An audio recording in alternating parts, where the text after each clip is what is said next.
చాలా బాగుంది. Super nice. Last లో హీరోని చంపేస్తారు కదా, చాలా బాధ వేసింది, చాలా ఎమోషనల్ అయిపోయాము. ఎందుకంటే ఇలాంటి మూవీస్ ఇంకా ఎన్నెన్నో రావాలని, ఇలాంటి అంటే మన ఇండియా గురించి ఇట్లా ప్రత్యేకించి చెప్పారు కదా, చాలా బాగుంది.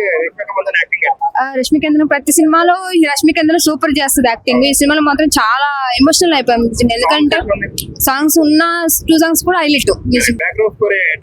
ఓకే, బ్యాక్గ్రౌండ్ బాగుంది. కరెక్ట్ గా ఎట్లా యాక్టింగ్ చేయాలో, హీరో ఎంత ఎమోషనల్ అవ్వాలో కంపల్సరీ ఈ సినిమా మాత్రం హిట్ అయిపోయింది నిజంగా. ఓకే, 5.2 అనుకుంటా. మూవీ అసలు అది చాలా ఎమోషనల్ అండ్ ఇన్స్పైరింగ్ ఉండే. అంటే చూస్తుంటే మేము ఒక వేరే ట్రాన్స్ లోకి వెళ్ళిపోయాం. మూవీ మాత్రం మూవీ వచ్చేసి ఫస్ట్ యాక్టింగ్ పరంగా, స్టోరీ మాత్రం చాలా హిట్ అయింది. కంటెంట్ పరంగా చూసుకుంటే మాత్రం ప్రజల్లోకి చాలా వెళ్ళిపోయింది. అండ్ ఇలాంటి మూవీస్ ఇంకా రావాలి. మన సోషల్ లో గానీ, హిస్టరీలో గానీ ఇట్లాంటి లెసన్స్ ఇంక్లూడ్ చేయాలి. అండ్ మూవీ మాత్రం చాలా బాగుంది. హీరో యాక్టింగ్ మాత్రం హై అసలు మూవీ మొత్తంలో. అంటే ఆ బీజిఎం కి హీరో యాక్టింగ్ మధ్యలో కొన్ని పాయింట్స్ లో ఆ ఎమోషన్ అండ్ ఆల్ అవి మాత్రం ఎక్సలెంట్. అసలు movie was one of the wonderful experience I have ever had.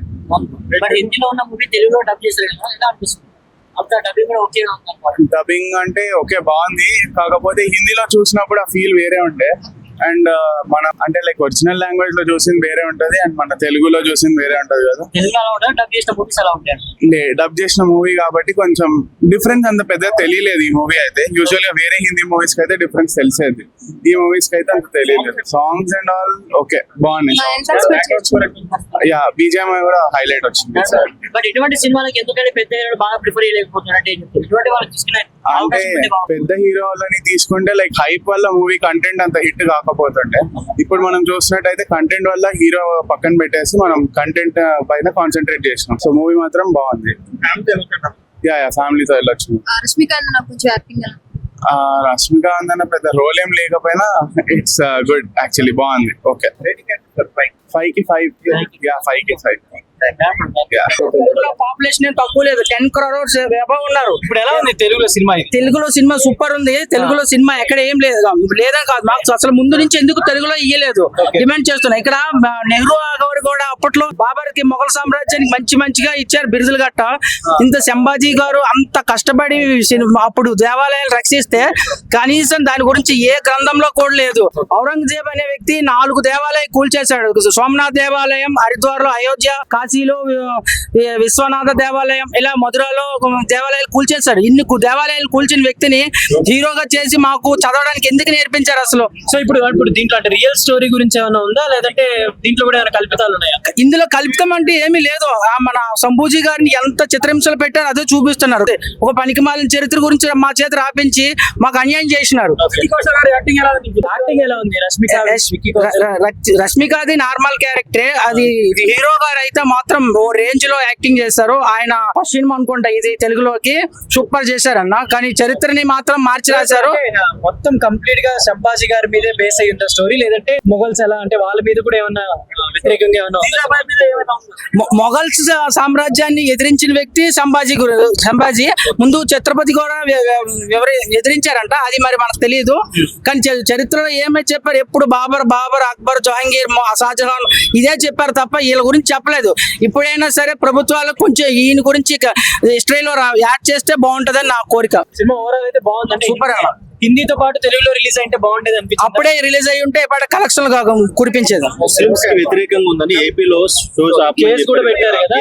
ఆ సినిమా రిలీజేషన్ కి ఏం వ్యతిరేకంగా ఏం లేదన్న, అట్లా ఫీల్ అయితే ఏమో వాళ్ళ మనోభావాలకి ఇబ్బంది కలగకూడదు.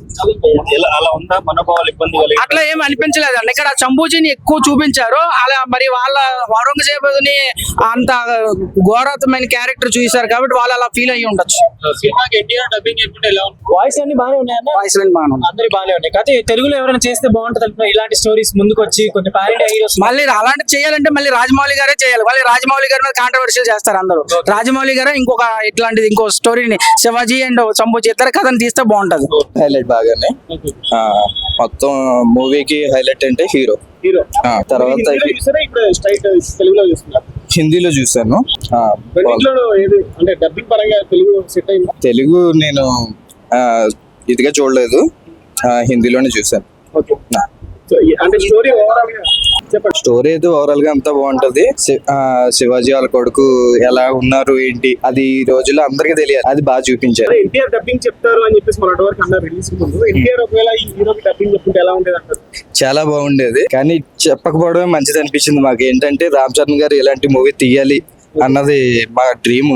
ఓకే, అది రామ్ చరణ్ గారు పర్ఫెక్ట్ సెట్ అవుతారా ఇలాంటి బాగా బాగా సెట్ అవుతుంది. సో ఒకవేళ శివాజీ గారిది అయితే చేసి ఉండేది India wide. India wide collections అంటే మాకు తెలియదు, కానీ అది రామ్ చరణ్ గారికి బాగా సెట్ అవుతుంది. తర్వాత రామ్ చరణ్ గారికి ఏంటి శివాజీ క్యారెక్టర్ బాగా సెట్ అవుతుంది. తర్వాత ఈ వాళ్ళ కొడుకుది అయితే మాత్రం సెట్ అవుతుంది ఏంటన్నది కూడా చూసుకోవాలి. శివాజీ బాగుంటుంది, అయితే పర్ఫెక్ట్. పర్ఫెక్ట్ గా సెట్ అవుతుంది. ఓకే, ఎంత కలెక్ట్ చేసే అవకాశం ఉంది తెలుగులో? హిందీలో అయితే 5,000 కోట్లు కలెక్ట్ చేస్తారు. కలెక్షన్స్ అనేవి ఎప్పుడు ఊపుని బట్టి ఉంటుంది, కానీ మన ఇది చెప్పడం అది పుష్ప లాంటి సినిమాలే కాదు ఇలాంటి సినిమాలు కూడా రావాలంటారా? పుష్ప లాంటి సినిమాలే కాదు ఇలాంటి సినిమాలు కూడా రావాలంటారా? రావాలి, డెఫినెట్ గా రావాలి. ఇలాంటి సినిమాలు ఉండడమే మంచిది. పుష్ప కంటే ఇలాంటి సినిమాలు కంపల్సరీ రావాలి. ఓవరాల్ గా మా ఓడి చెప్పినట్టుగా సేమ్ టు సేమ్. మీకు ఏం నచ్చింది సినిమా? జనరల్ గా ఇప్పుడు అందరికీ ఎలా ఉండాలి అన్నది ఇప్పుడు పిల్లలకి కావాల్సిన సినిమా ఇది, చూడాల్సింది.